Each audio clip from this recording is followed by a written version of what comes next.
काफी मना करने के बावजूद करण को उसके माँ बाप के कहने पर गांव के लिए रवाना होना पड़ा।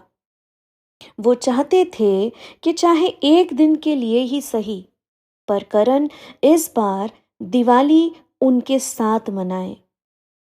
छुट्टियां मिलना मुश्किल था।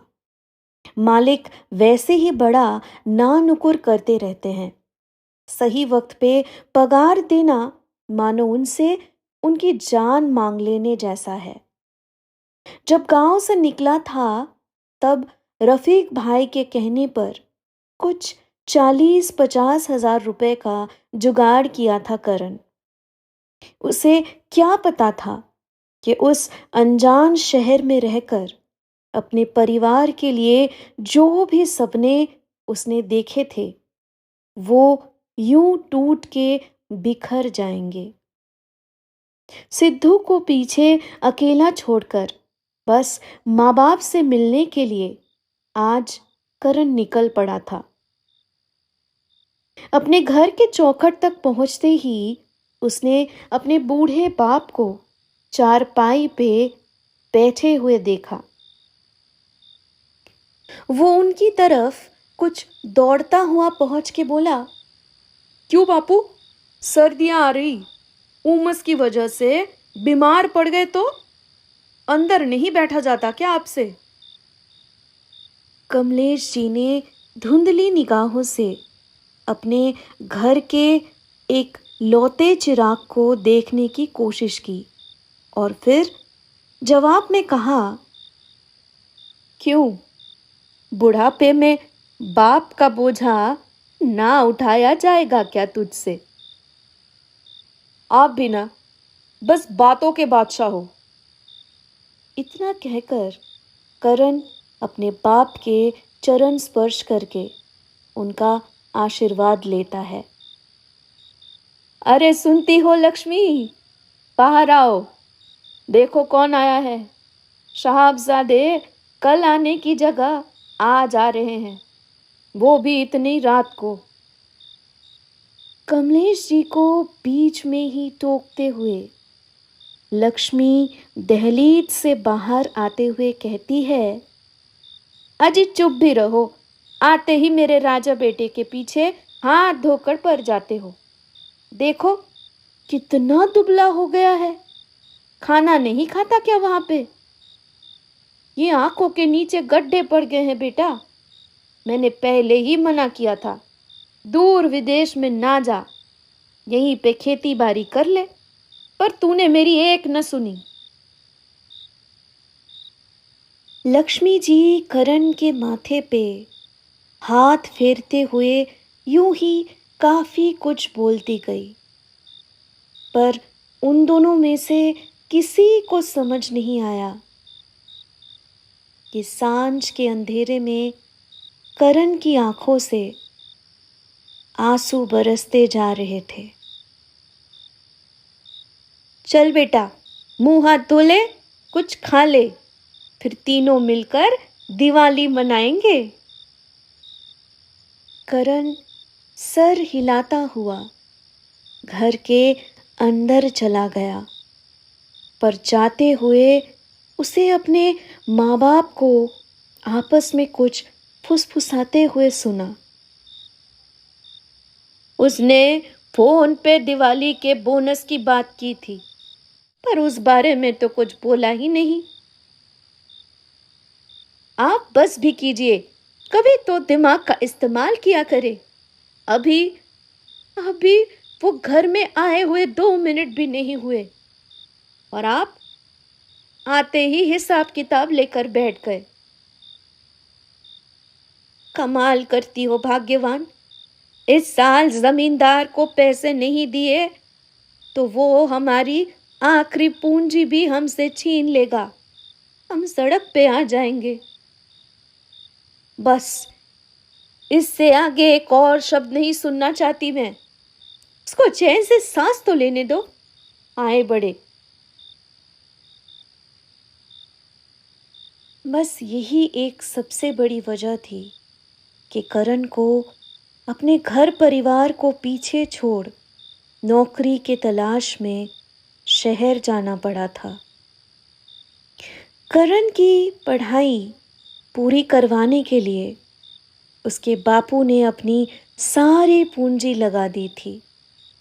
सोचे थे कि वो एक दिन अपने पैरों पे खड़ा होकर उनका सहारा बनेगा, पर किस्मत ऐसी पलटी कि 2 साल कोरोना के रहते बेरोजगारी श्राप बनकर सब पे टूट पड़ी। जब सब कुछ ठीक हुआ तब तक उनके जमीन का आधा टुकड़ा बिक चुका था।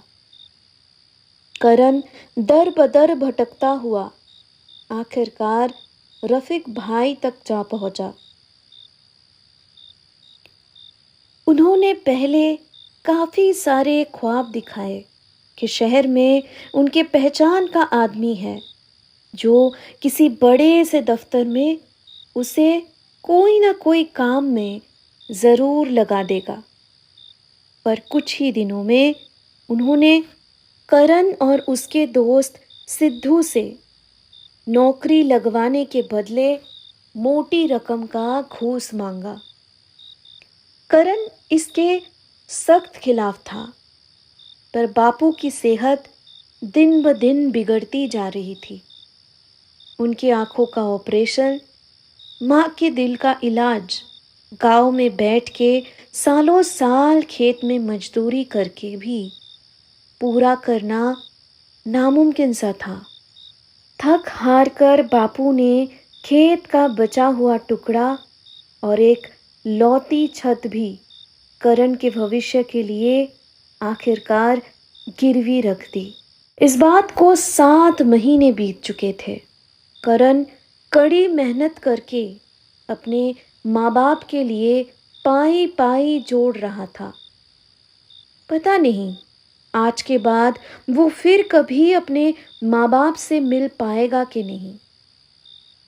दिए जलाते हुए माँ की हल्की सी मुस्कुराहट को दोनों आंखों में सुकून लिए करण देखे जा रहा था। किन ख्यालों में खोया हुआ है? चल अब पटाखे जला। देख, कल मैंने और तेरे बापू ने तेरे पसंद के एक एक पटाखे बाजार से लाए हैं। तूने जो नए कपड़े खरीदने के पैसे दिए थे ना, उसी में से कुछ बच गया था बेटा। क्या हुआ? ऐसे क्या देख रहा है? माँ के इतना कहते ही करण उनसे लिपट कर फूट फूट कर रोने लगा। पीछे से बापू भी आ गए थे। उन्होंने उसके पीठ पे थपथपाते हुए कहा, हमारा बहादुर बेटा ऐसे बच्चों की तरह नहीं रोते। बस 1-2 साल वहां रुक के पैसे जोड़ ले, फिर हमेशा के लिए गाँव आकर अपना कोई छोटा सा दुकान खोल लेना। तीनों मिलकर काम करेंगे और हंसी खुशी बाकी की जिंदगी बिताएंगे। सुबह की पहली किरण उगते ही लक्ष्मी बिस्तर से उठकर सारे काम निपटाने में लग जाती है। उनका बेटा आज शहर वापस लौटने वाला था। रोटी सब्जी पड़ोस के दोनों बाप बेटे को वो आवाज लगाती है। थोड़े ही देर में कमलेश जी खांसते हुए उनके सामने आकर खड़े हो जाते हैं। ए जी, करण को भी बुला लाइए, उसका खाना ठंडा हो जाएगा। क्या हुआ?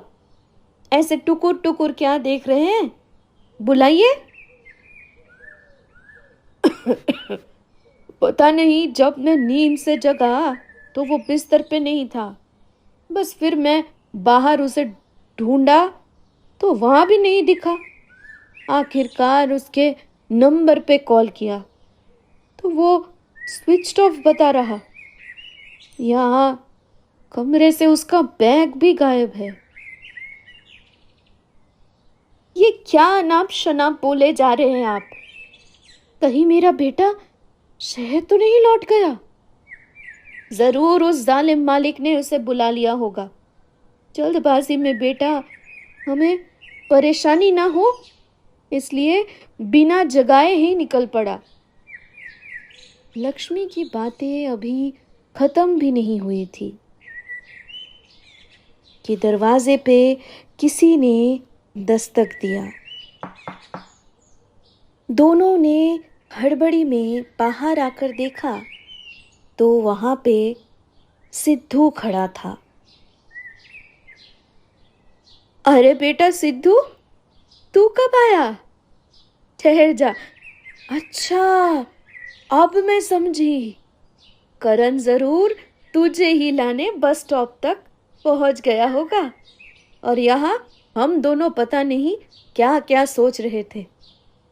आजा बेटा, अंदर आजा, अपने दोस्त को भी ले आ, एक साथ रोटी खा ले। सिद्धू सूनी निगाहों से उन दोनों की तरफ देखते हुए बोला, आप ये सब क्या कह रही हो? करण यहाँ कैसे काकी? वो कैसे आ सकता है? कमलेश जी ने घबराहट के साथ पूछा, क्या मतलब? तू क्यों रो रहा है? देख, हमसे मत छुपा बेटा, हुआ क्या है बता। सिद्धू सर झुकाकर अब आगे बोलता गया, क्या ही बताऊं काका, रफीक भाई ने हम दोनों की जिंदगी बर्बाद कर दी थी। शहर जाकर उन्होंने जो एड्रेस दिया था उस पे जाकर पता चला कि वहां हमारे लिए कोई नौकरी की सिफारिश ही नहीं की गई थी। मैंने करण को तभी वापस लौट चलने को कहा था पर उसने मेरी एक न सुनी। कहा कि आपकी पूरी जिंदगी की पूंजी लगी है उसे शहर भेजने में। हम एड़ियां डगरते रहे और दर बदर भटक के आखिरकार एक बिल्डर ने हमें मजदूर का काम दिलवाया। 2 वक्त की रोटी जैसे तैसे जुगाड़ कर लेते थे, पर कब तक? एक दिन मुझे करण आकर बोला कि उसका एक हॉस्पिटल के वार्ड बॉय के साथ पहचान बड़ी है, वो ब्लड डोनेट करने पर उसे हर बार पैसे देते रहेंगे। मैंने उसे इस बार भी मना किया, सुनी नहीं मेरी उसने। पर आपके घर को छुड़ाने के लिए उसे बहुत मोटी रकम की भी जरूरत थी। परसों मुझे आकर बोला सारी परेशानी का हल मिल गया है। फिर कल मुझे अपने साथ लेकर हॉस्पिटल गया। उसने अपनी किडनी बेचने का इरादा कर लिया था। कल शाम को डॉक्टर ने ऑपरेशन थिएटर से बाहर आकर कहा कि कमजोरी की वजह से उसका शरीर इतने बड़े ऑपरेशन को झेल नहीं पाया और वो उन्हें बचा नहीं पाए। आखिरी बार ऑपरेशन थिएटर में जाते हुए करण मुझसे बोला था कि मैं आप तक ये पैसे दिवाली का बोनस मिला है ये कह के पहुंचा दूं। मेरा दोस्त नहीं रहा। इतना कहकर एक लिफाफे को उनकी तरफ बढ़ा देता है सिद्धू।